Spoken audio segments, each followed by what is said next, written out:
The election campaign's in full swing in New Hampshire, bellwether state of the nation, that goes to the polls on March 10th to cast its vote. There are parades and rallies in the Granite State and lots of excitement as the candidates carry their campaigns to the people. The following specially recorded program is sponsored by the Goldwater for President Committee. It brings you Barry Goldwater's campaign in New Hampshire. Here he speaks out on the issues as he sees them.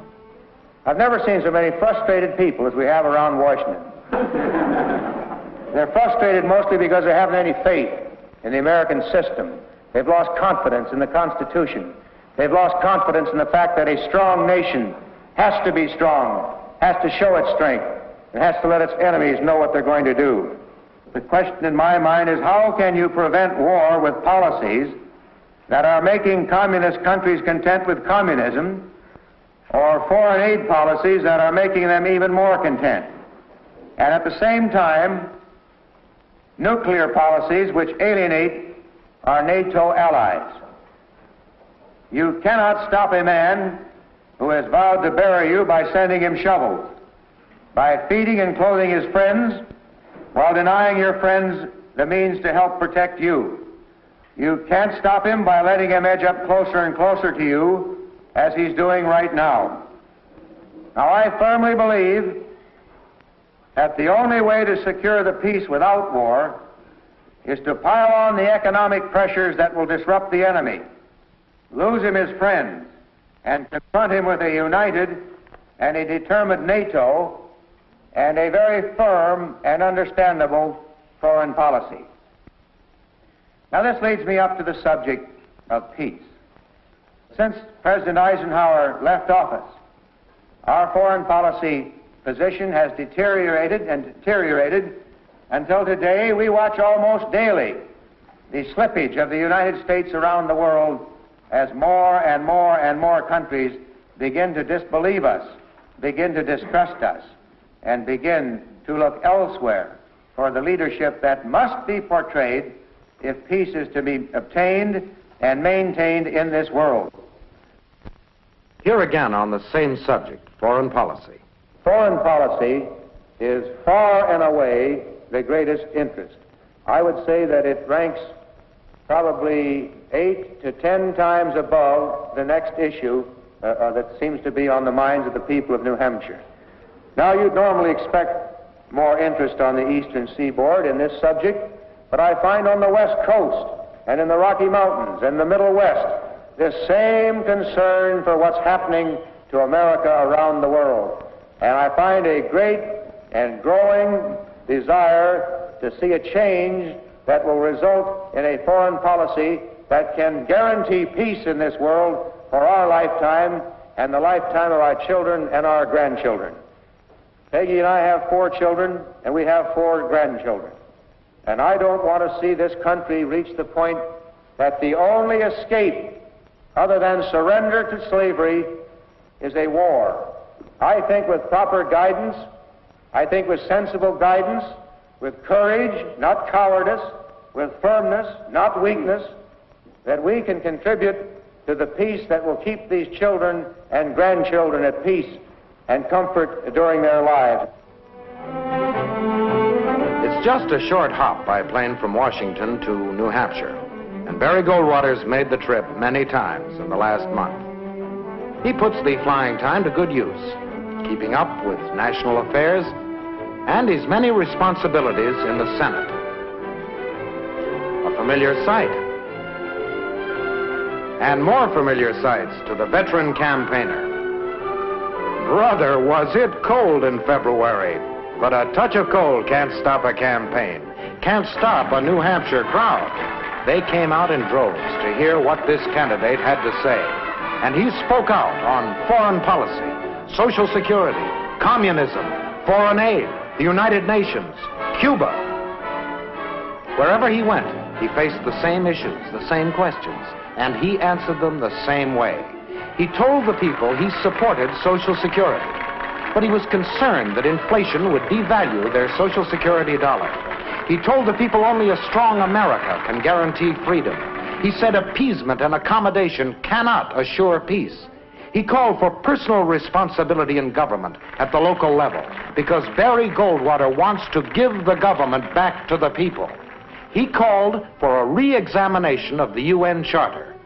Listen now as he speaks out on the UN. When you set up a charter by which you're going to live in an organization, particularly an organization like the United Nations devoted to peace, and you violate what I believe to be two of the important covenants, namely you're not going to engage in aggression, nor are you going to interfere in the internal workings of a country, then you have become dishonest, and we would not have done this, in my opinion, had we not been imposed upon to do it by the other nations in the United Nations who see no wrong in violating the Charter. This is the same, we get into the same position when we argue about Red China coming in the United Nations. The Charter very clearly says no aggressor nation shall belong to the United Nations. We already have Russia, and to me it's an academic argument. We say they can't come in, so if we say that, Red China can't be admitted. But you and I know that the chances are pretty good for their being admitted. This is one of the reasons that I have repeatedly suggested that the United Nations meet for a charter revision.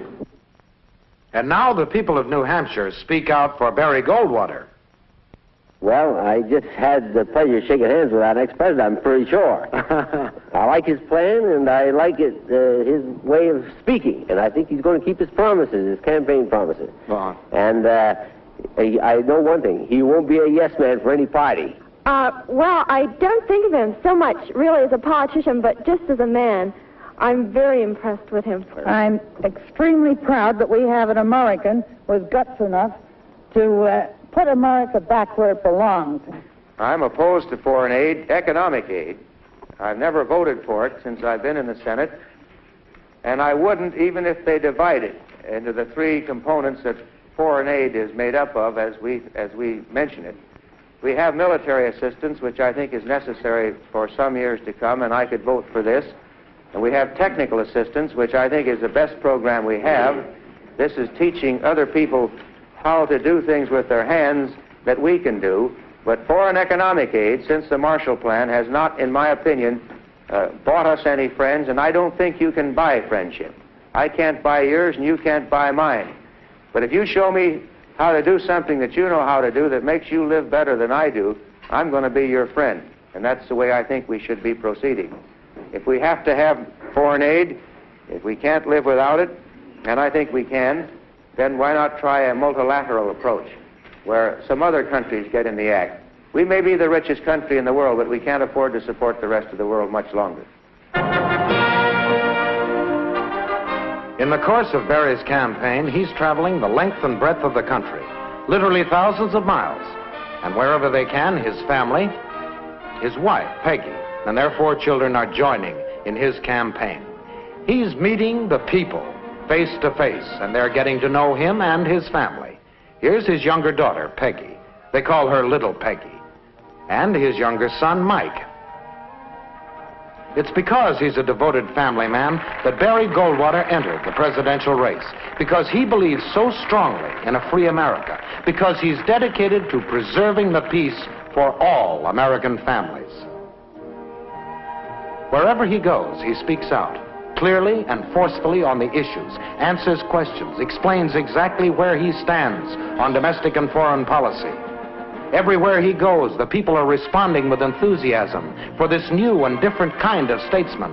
Barry Goldwater has been constantly on the go. It's a grueling schedule.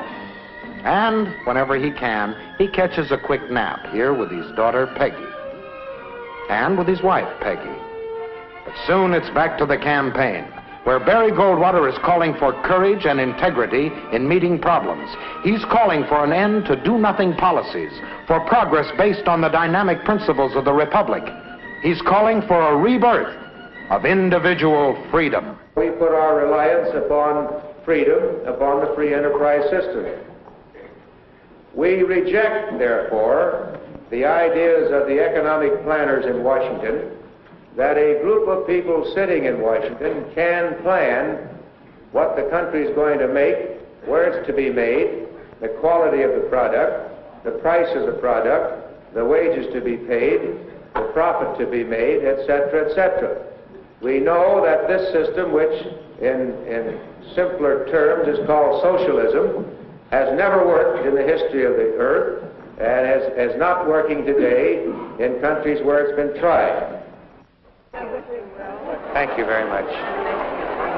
Pleasure. I hope you make it. Thank you very much. Read your book, agreed with you long ago. Thank you. Thank you, sir. How do you do? Hi, how are you?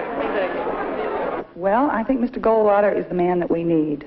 I think this country has gone away from the principles on which it was founded, and I think he's the man that will bring us back to the days of free enterprise and the vigor and youth that this country had and the enthusiasm that the people had. As far as I'm concerned, he's the only man that should be president because he is the only man who stands for something. I think he's the first man to run for president that I've seen in the past 30 years that will stand on the principles of the founding fathers who wrote the federal Constitution. Social Security is a contract between the federal government and you. And when I say you, it's all of we American people who pay Social Security. I don't believe in breaking contracts, and neither does the government. And I have never at any time advocating doing away with Social Security. Now, what I am concerned about, though, and I wish there were more of us in the Senate like Norris Cotton and myself who do worry about this, is the fact that you, all of us, paying our money in, paying our dollars into Social Security, when we get to the age to get it back, we're not going to get our dollar back. Now, the dollar today has reduced in value over 50% from what it was a mere 20 years ago. Yet we're going to see a greater decrease with more and more inflation. Now, I don't believe in inflation, and I don't think we need to have unusual inflation in this country. But to invite inflation by the constant deficit spending that we're doing, this is what I'm trying to talk about in Social Security. I'm trying to get the older people and the younger people to realize that if this kind of wasteful expenditure continues in our government, that when it comes time for them to get their Social Security, they're not going to do too well. And I don't think you have to go further than to ask the recipient today of Social Security if they're living very high off the hog. And they're not. I remember when I first went to work, I read an ad in a magazine that's long since out of business, retire on $125 a month. And they had a picture of a man and his wife sitting under a palm tree or an orange tree in Florida. So I bought one. It's all paid up. And when I get to be 65, I can retire on $125 a month. Trouble is, that won't even buy an orange tree. Here in Exeter, New Hampshire, and in towns all over the state, Goldwater has found a wonderful reception. He's found the people warm, friendly. His wife has been well received, and there's been a surging groundswell of support for Goldwater's ideal of individual freedom and growing support for Goldwater, the man. Sometimes the man has to pause to take a brief rest. But after a quick nap, his great strength and vitality are refreshed, renewed, and he's ready to meet the people once again. And everywhere he's urging the voters to get out and vote, to vote for individual freedom on March the 10th. And why I attach so much importance to the vote on March the 10th, and why I urge you, along with Norris and Stewart and the others, to get out on that day and get your friends to the poll and make your vote count. Barry Goldwater urges you to take a fresh look at American policy, at home and abroad. For an American victory in 1964, vote for Barry Goldwater.